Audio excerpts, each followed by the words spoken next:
24-এর গণ অভ্যুত্থানে আওয়ামী লীগের রাজনীতির কবর রচিত হয়েছে। আজকে থেকে 5 বছরের মধ্যে আপনি দেখবেন আওয়ামী লীগের রাজনীতি করতে চায় এরকম কোন মানুষ আর খুঁজে পাবেন না। যেটা হচ্ছে পোস্টমর্টেম হয়ে যাবে ইনশাআল্লাহ।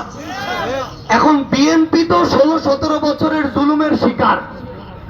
বিএনপির এই সিলেটের ইলিয়াস আলী ভাই 12 সালে গুম হয়েছে।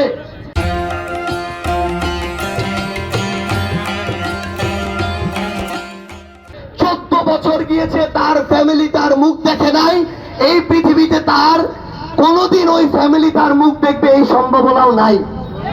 তাহলে যেই দল গুমের শিকার, খুনের শিকার, মিথ্যা মামলার শিকার, হামলার শিকার, যেই দল 17 বছর জুলুমের শিকার, যেই দল আমার সাথে জুলাই একসাথে আন্দোলন করলো, সেই দল যদি নতুন করে স্বৈরাচার হয়ে উঠতে চায়, আমরা বলে দিচ্ছি আমরা সেই দলকে স্বৈরাচার হইতে দিব না।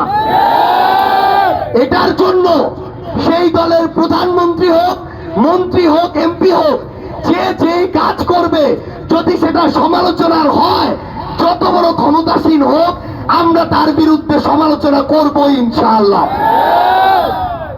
কোন জায়গায় কে কি করছে এটা একটু বিশ্লেষণ করা শুরু করলাম, বলা শুরু করলাম, তখন আবার তারা এটা হজম করতে পারতেছে না।